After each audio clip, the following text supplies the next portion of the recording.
राम बोली जागत रहो। राम बोली क्या कर रहे हो? अरे कहा मनन का पहरा दे रहे हो?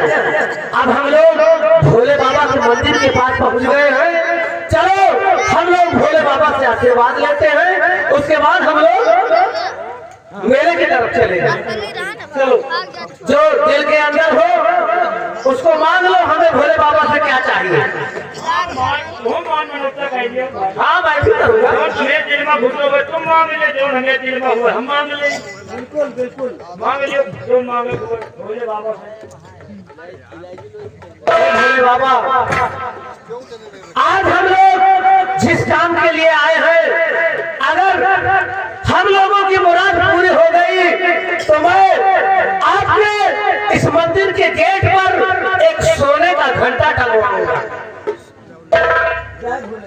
हे भोले बाबा हमो सिरता पड़े बाबा।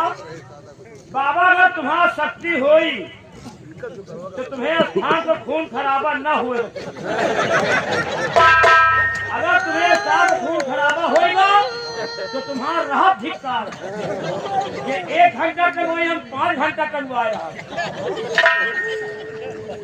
5 घंटा टंगवाओ? किसको टंगवाओ? 1 घंटे का उतार लिया भैया सारे। यानी उतार के बार बार टंगवाओगे 5 बार? 5 घंटा टंगा के बाद खा ले चला जाए। चलो ठीक है।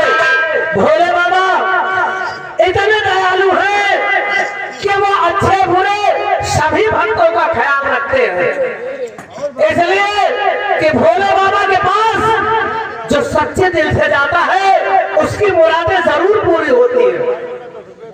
बाबा ओ भोले बाबा ये बताओ पार्वती कहाँ गई? राम बोली पागल हो गए हो? भोले बाबा से पूछ रहे हो पार्वती कहाँ गई? अरे हाँ पूछ ले, शायद कब जाएंगे पर जाए। अबे महाकालेश्वर धाम में जगह जगह पर माँ पार्वती की मूर्ति बनी हुई है। एक बार हमको पार्वती से मिला दे। चलो आज हम तुम्हें माँ पार्वती के भी दर्शन करवाएंगे। चलो हम लोग अब मेले की तरफ चलते हैं, लेकिन भोले बाबा की आराधना करते हुए चलेंगे। तो दरबार में भोले बाबा के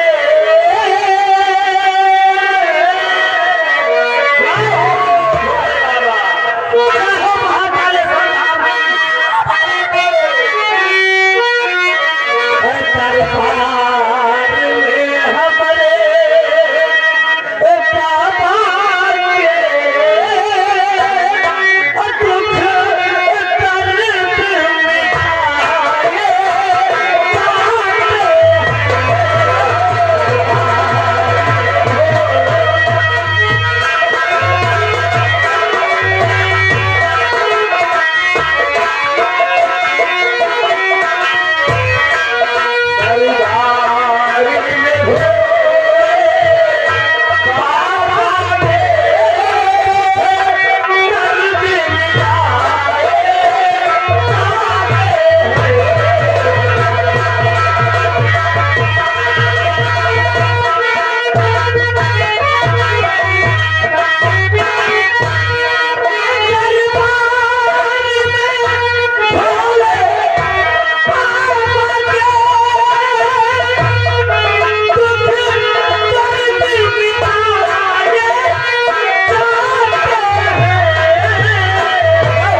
बाबा महाकालेश्वर का दर्शन हुआ है। माता दिल को कितनी शांति मिलती है। क्या माता सेनापति राजमहल से महाकालेश्वर धाम तक हम लोग पद यात्रा करते हुए भोलेनाथ के दर्शन करने के लिए आए। हाँ सेनापति जी। किरण माता आपको काफी थकान महसूस हो रही हो और इस बरगद के वृक्ष के नीचे कितनी अच्छी छाया नजर आ रही है। आप यहाँ पर थोड़ी देर आराम कर लीजिए, उसके बाद हम आगे के लिए प्रस्थान करेंगे। ठीक है सेनापति जी। रजनी हाँ राजमाता। तुम जाओ ठंडा पानी लेकर आओ। ठीक है राजमाता, आप यहीं पे आराम कीजिए और मैं अपने लिए ठंडा पानी जल्दी पानी लेकर आओ। हमारे बड़े ले आए कुछ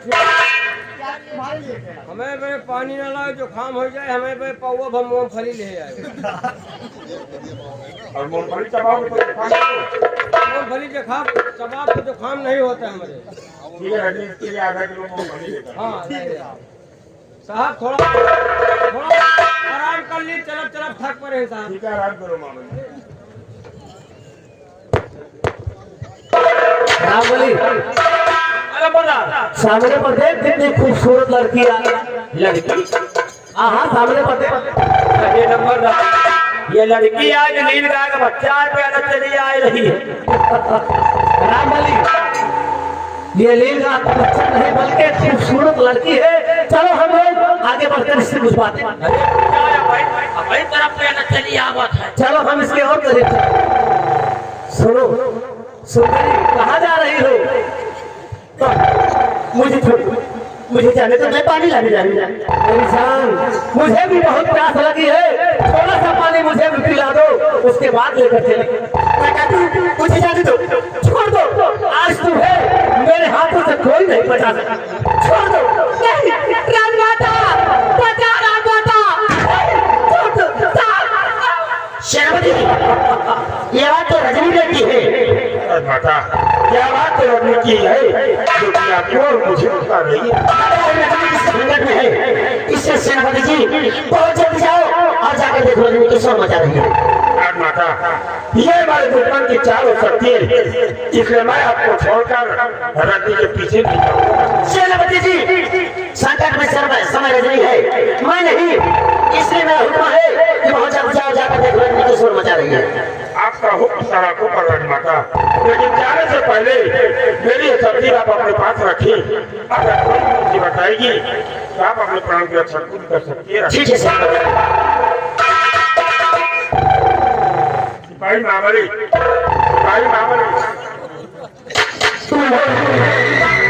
सिपाही महाबली, आओ मित्र करा के देखते हैं कि भोलेनाथ की कौन धरती पर कौन संसार रूपी शैतान है जो कि रजनी को सतावाई। आओ मेरे साथ, आओ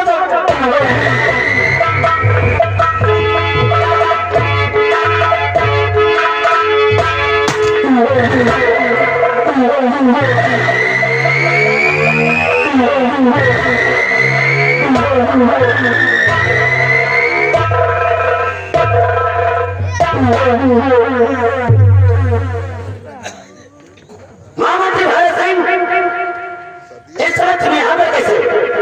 तुम्हें तो रियासत की तरफ होना चाहिए था, फिर तुम बाबा धाम में कैसे आई हो? और इस तरह से आने का मतलब क्या है?